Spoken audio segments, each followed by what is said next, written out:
Movie शुरू होती है फर्स्ट पार्ट के 8 साल बाद। एक लड़की जिसका नाम फीनिक्स है वो जंगल के बीच भाग रही होती है, जैसे कि कोई उसका पीछा कर रहा हो। कुछ आवाज़ों के आने पर वो रुक जाती है और तभी उसके सामने एक कुत्ता आ जाता है।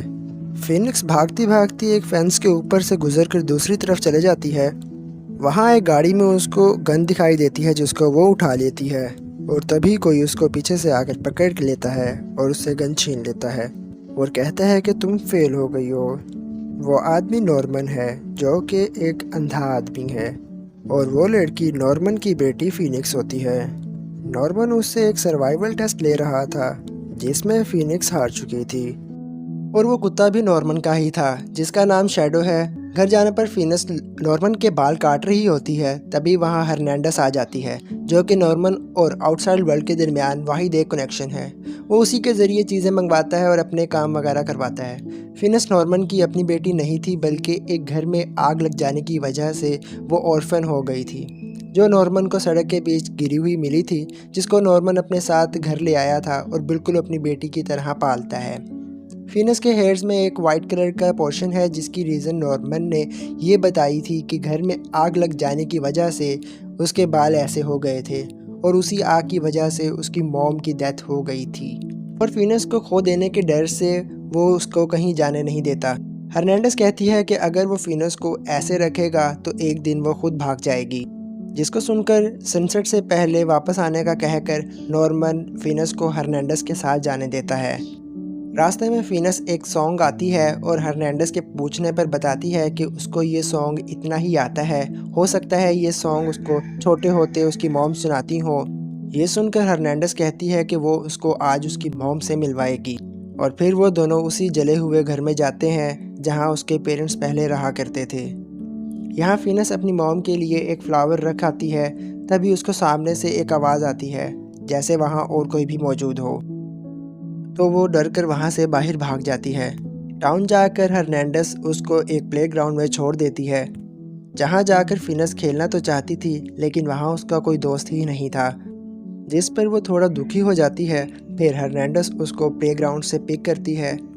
जब फिनस पब्लिक वॉशरूम जाती है तो वहाँ उसको एक अजीब सा आदमी दिखाई देता है जो उसको वहाँ रोकने की कोशिश करता है कि तभी वहाँ शैडो आ जाता है और आदमी पर भौंकना शुरू कर देता है और फिनिस वापस हर्नांडस के पास चली जाती है, मगर वो आदमी अपने लोगों के साथ उनका पीछा करने लग जाता है। हर्नांडस जब फिनिस को घर छोड़कर वापस जाने लगती है तो उसको रास्ते में एक आदमी सड़क के दरमियान अपना ट्रक रोक के दिखाई देता है। हर्नांडस उसको रास्ते से हटने को कहती है और वापस आकर अपनी कार में बैठ जाती है, मगर अब कोई और भी उसकी कार में ऑलरेडी मौजूद था, जो उसका गला दबाकर हैमर के वार से उसको मार देता है और फिर वो नॉर्मन के घर जाकर उनके कुत्ते को भी ठिकाने लगा देता है। फिर फिनस नॉर्मन से स्कूल जाने की ज़िद करती है लेकिन नॉर्मन उसको मना कर देता है। फिनस कहती है कि उसको वहाँ पर दोस्त बनाने हैं जबकि वो यहाँ पर बिल्कुल अकेली है। नॉर्मन कहता है कि उसके पास मैं हूँ ना। फिनस कहती है कि आप काफ़ी नहीं हो। नॉर्मन बिना कुछ कहे वहाँ से चला जाता है और शैडो के लिए फूड लाता है और उसको बुलाने लगता है, लेकिन शैडो नहीं आता। फिर नॉर्मन खुद शैडो के बाउल में खाना डालने लगता है, लेकिन बाउल में तो पहले से ही पिछला खाना बचा हुआ पड़ा था। इस सब की वजह से नॉर्मन को शक होने लगता है और वो शैडो को ढूंढने निकल पड़ता है और देखता है कि शैडो तो मर चुका है। जब नॉर्मन शैडो की बॉडी को टच करता है तो उसको ब्लड फील होता है, विच सजेस्ट कि किसी ने जानबूझकर उसको मार दिया है। अब दोस्तों 3 आदमी उनके घर में एंटर हो जाते हैं और फिनस को पकड़ने की कोशिश करते हैं, लेकिन वो अपने फादर के सिखाए हुए सर्वाइवल स्किल्स की मदद से उनसे बचने में कामयाब हो जाती है। अब फिनस दरवाज़ा खुला देखकर भागने लगती है, भी एक आदमी वहाँ गोली चला देता है और फिनस वहीं पर रुक जाती है। वो डर में भाग जाती है, पर वो आदमी वहाँ भी आ जाता है। अचानक वहाँ खिड़की में से 2 हाथ आते हैं और उस आदमी को पकड़ लेते हैं। और दोस्तों ये नॉर्मन था और नॉर्मन फिनस को बेसमेंट में जाकर वहाँ पड़े हुए लाल डब्बे में छुपने को कहता है और इतने में वो आदमी नॉर्मन के हाथ पर चाकू से वार करके बच जाता है और इतने में बेसमेंट में एक और आदमी आ जाता है जो डब्बे पर लगी हुई जाली की मदद से उसे देख लेता है और जब वो दरवाज़ा नहीं खुल पाता तो वो बेसमेंट में लगे पानी के पाइप की मदद से उस बक्से में पानी भरना शुरू कर देता है। और दूसरी तरफ गैराज में नॉर्मन अपने ज़ख्मों पर मरहम लगा रहा होता है और तभी वहाँ एक और आदमी आ जाता है। तो नॉर्मन अपने आप को बचाने के लिए उस आदमी के मुंह और नाक पर ग्लू लगा देता है, जिसकी वजह से वो आदमी सांस ले ही नहीं पाता। मगर अनफॉर्चुनेटली वहाँ उसका भाई पहुँच जाता है और एक स्क्रू ड्राइवर की मदद से उसके गाल में सुराख कर देता है ताकि वो सांस ले सके। फिर वो उठकर टूटे हुए कांच के टुकड़े से अपने होंठ भी खोल लेता है। इतने में नॉर्मन वहाँ से भागकर बेसमेंट में जा चुका था, जहाँ पर किडनैपर पानी से भरे हुए बक्से में बिजली की तार डालने लगता है। तभी नॉर्मन वहाँ गैस का कंटेनर खोलकर फेंक देता है, जिससे अगर वो गन चलाएगा तो जलकर मर जाएगा। और नॉर्मन उसके सांस की आवाज़ सुनकर उससे लड़ता है और बक्से में से बिजली की तार को बाहर निकाल देता है। अब फिनिक्स डब्बे का दरवाज़ा खोलने लगती है, लेकिन नाकाम रहती है और पानी डब्बे में भरना शुरू हो जाता है, जिसकी वजह से फिनिक्स बेहोश हो जाती है। अब नॉर्मन अपने आगे एक टेबल रख के बिजली की तार को फेंक देता है, जिससे बिजली की तार गैस से रिएक्ट करके एक ब्लास्ट कर देती है, जिसमें किडनैपर जलकर मर जाता है। अब नॉर्मन डब्बे को उलट देता है, जिसमें से पानी निकल जाता है और फिनिक्स को उस डब्बे में से बाहर निकालकर एक छोटी गली से बेसमेंट से बाहर निकल जाता है। अब किडनैपर्स वहाँ रायलन को बुला लेते हैं, जो कि वही सेम पर्सन है जो कि फिनिक्स को उस टॉयलेट में मिला था और इस किडनैपिंग के पीछे उसी का हाथ था। रायलन बाकी किडनैपर्स के साथ बेसमेंट में जाता है और वहाँ वो उसी गली से गुजरकर बेसमेंट से बाहर निकलते हैं। नॉर्मन और फिनिक्स उस गली से बाहर निकलकर उसको बंद कर देते हैं, मगर वो गोलियां मार के उस लॉक को तोड़ देते हैं। नॉर्मन और फिनिक्स पौधों के दरमियान छुप जाते हैं, मगर रायलन फिनिक्स को कहता है कि तुम्हें मुझसे डरने के बजाय इस आदमी से डरना चाहिए जो तुम्हारे साथ खड़ा है।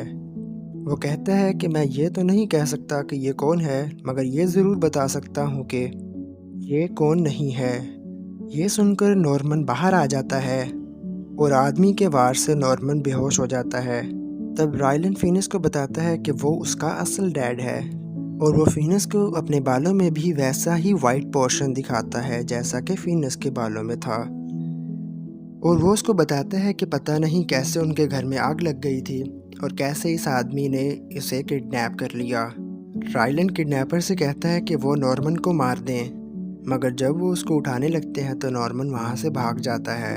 रायलन एक किडनैपर से कहता है कि वो फिनिक्स को एक ट्रक में ले जाएं और दूसरे को कहता है कि वो उसके साथ चले, और फिनिक्स उसके साथ जाने से मना करती है और किडनैपर के पाँव में एक भाला घुसा देती है। वो फिनिक्स के मुंह पर एक थप्पड़ मारता है और पीछे से नॉर्मन आकर उस किडनैपर को मारता है और नॉर्मन उसे इतनी ज़ोर से मारता है कि यहाँ तक कि उसका जबड़ा ही अलहदा हो जाता है।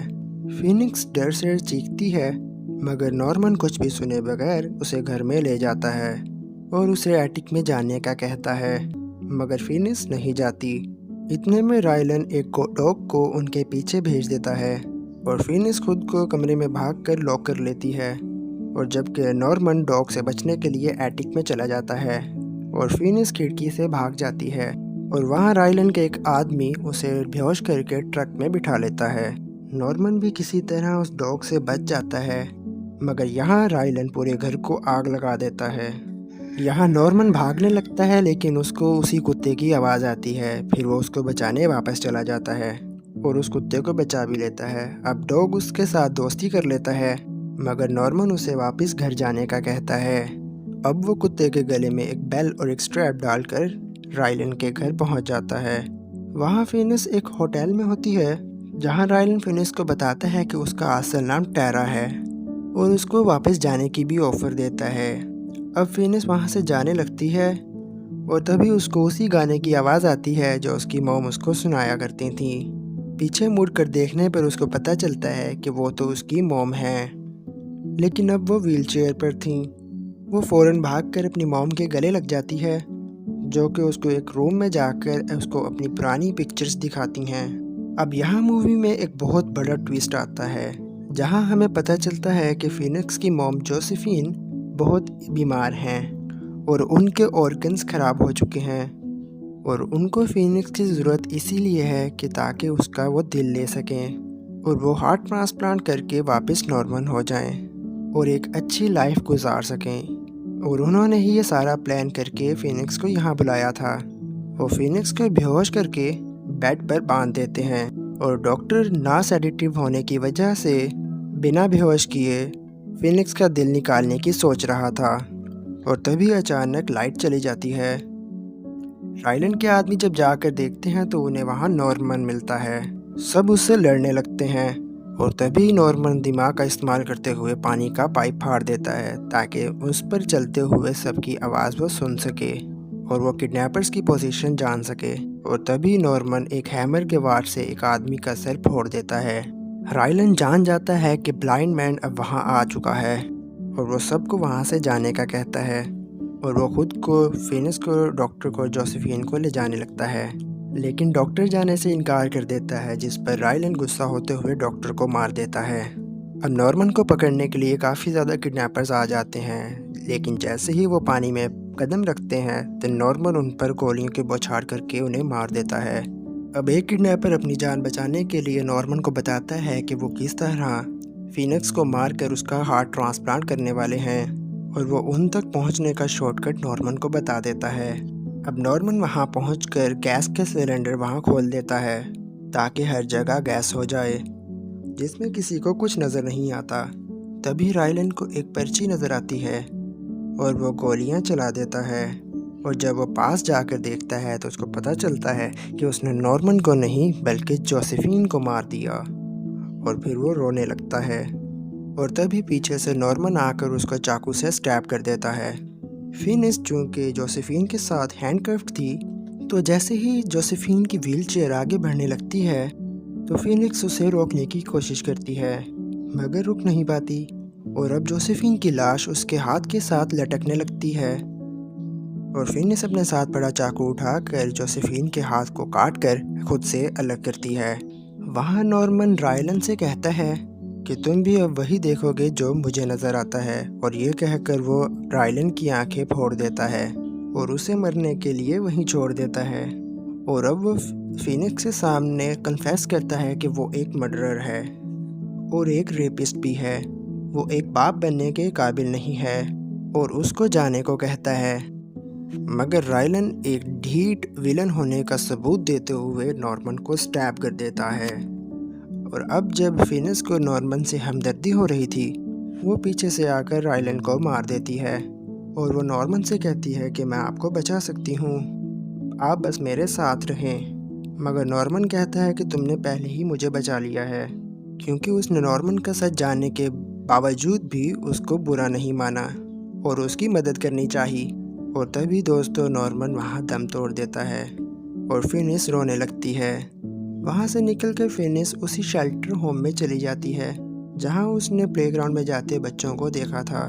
वहाँ के बच्चों से वो कहती है कि क्या तुम लोगों के साथ किसी एक और बच्चे की जगह है, और वो बच्चे उसको बहुत प्यार से वेलकम करते हैं और उसका नाम पूछने पर वो थोड़ा सोचती है और फिर कहती है कि उसका नाम फिनिक्स है। और यहीं पर मूवी ख़त्म हो जाती है।